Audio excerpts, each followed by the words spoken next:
Bonjour. Kagame et Kabila font un nouveau complot contre le peuple congolais. Alexis Tambwe Mwamba, le ministre injurieux, refuse de libérer Diongo et Muyembo. Révélation de Minaku. Kabila s'adresse à la nation ce jeudi 19 juillet.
Bonjour, une nouvelle rébellion est en gestation contre le pouvoir en place au Rwanda. Celle-ci aurait pour porte-étendard le MRCR, Mouvement Rwandais pour le Changement Démocratique, lequel serait le fruit d'une alliance entre le PDR de Paul Rusesabagina, qui en serait le président, le CNRD, de Wilson Irategeka, premier vice-président, et le RRM de Calixte Sankara, deuxième vice-président. Apparemment, l'objectif de ces opposants rwandais serait de chasser Paul Kagame du pouvoir, par la mise en place d'une branche armée dénommée FLN, Force pour la Libération Nationale. Bonjour, une nouvelle rébellion est en gestation contre la guerre de libération du Rwanda que ces rebelles comptent mener, connaîtrait la participation des représentants des trois ethnies, qui peuplent ce pays, à savoir les Hutus, les Tutsis et les Twa. Lorsqu'on analyse le dossier de près, on ne peut que s'inquiéter de l'annonce de la naissance d'un nouveau mouvement rebelle rwandais, car, au plan géostratégique, une telle rébellion ne peut espérer mettre réellement en difficulté l'armée rwandaise, que en ayant comme base arrière, la partie est de la République démocratique du Congo.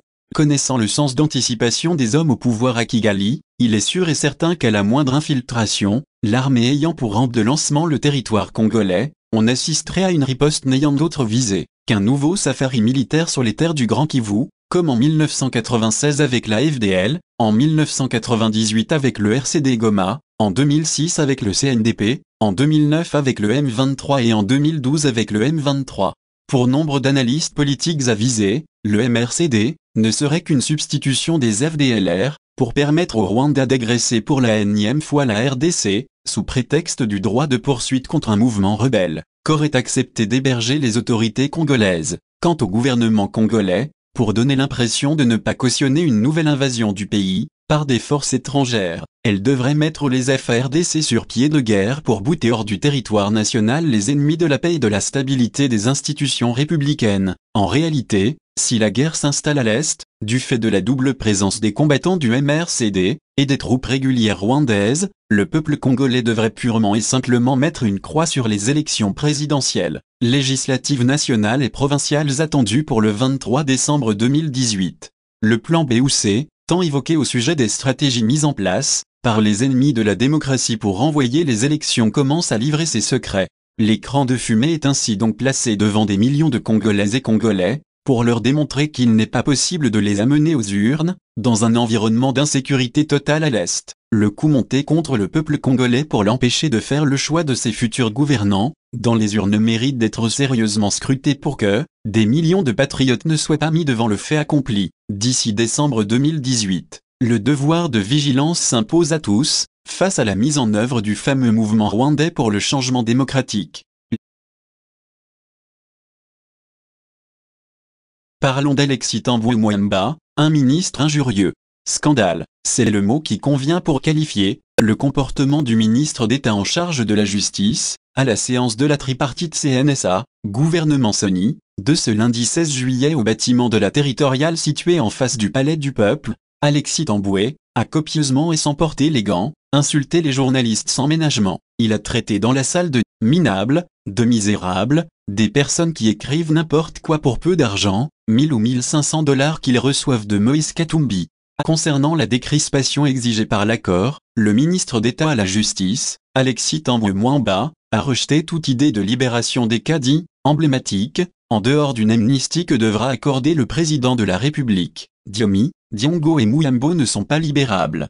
Le ministre de la Justice n'y est pas allé par 4 chemins. Alexis Tambwe-Mwamba a qualifié le premier de ces 3 prisonniers de violeurs, le deuxième de voyou, et le troisième d'escroc. Selon le ministre, le cas du député Mulumba Gekoko n'est pas différent de celui de Franck Diongo. Il s'est mis à injurier le président de la République dans la rue. Malgré le tapage dans les médias, je ne vais pas les libérer, a-t-il martelé avant d'ajouter que le tapage médiatique serait négocié à 1000 ou 2000 $ donnés à des malheureux journalistes. Le ministre a également menacé d'arrestation ceux qui sont à l'étranger, dès qu'ils auront foulé le sol de la RDC. C'est la position du gouvernement, a réagi Joseph Olengankoï, président du CNSA, pour qui la tripartite a le devoir de trouver des solutions politiques à tous ces problèmes. Le ministre d'État à la Justice a enfin déclaré avoir déjà libéré 4019 détenus dans le cadre de la décrispation. Selon Alexis Tambwe-Mwamba, 250 autres devront être relâchés dans les 2 prochaines semaines, dont 49 qui avaient été amnistiés dès 2014. Il s'agirait de détenus dont les dossiers relèvent de l'Agence nationale de renseignement militaire.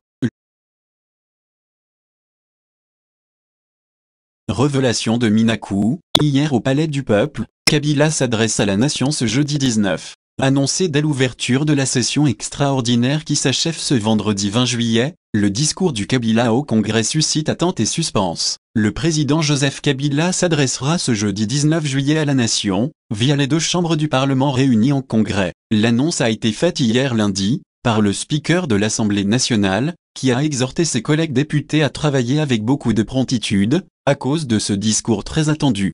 Nous devons travailler avec célérité parce que le président de la République va parler ce 19 juillet, a déclaré Aubin Minakou, hier au cours d'une plénière de la Chambre, consacrée à l'adoption du rapport de la Commission politique, administrative et judiciaire, PAJ, sur la proposition de loi portant statut des anciens présidents de la République élus. Dans l'hémicycle, l'annonce du discours du président de la République sur l'état de la nation, devant les 2 chambres du Parlement réunies en Congrès, a été sans surprise. Avec raison, quand on sait que ce même message du chef de l'État avait déjà été averti, par le même Aubin Minakou, à l'ouverture de la présente session extraordinaire qui s'achève en principe ce vendredi 20 juillet.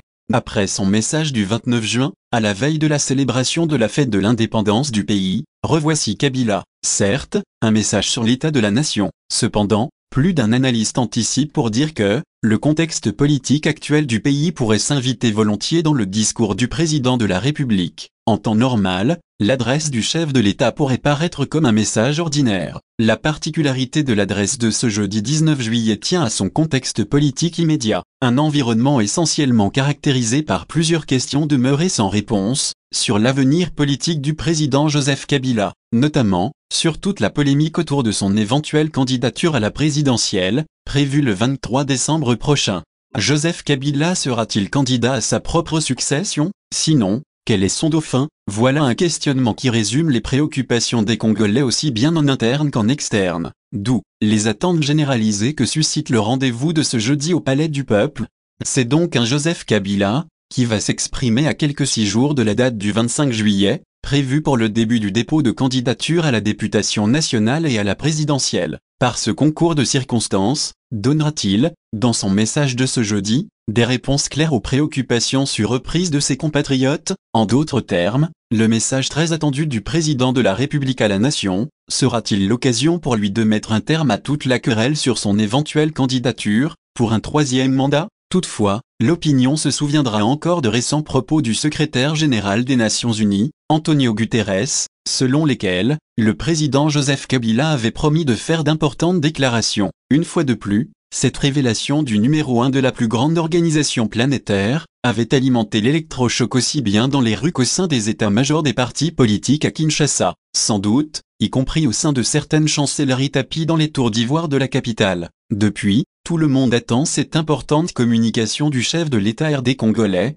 qui, à plus d'une occasion, n'a de cesser de déclarer que la Constitution sera respectée. Remettons donc les pendules à l'heure. Congo Synthèse. La synthèse des infos de la RDC, l'Afrique et le reste du monde. Une seule adresse. www.congosynthèse.com.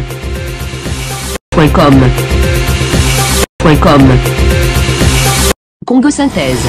La synthèse des infos de la RDC, l'Afrique et le reste du monde. Une seule adresse. www.congosynthèse.com.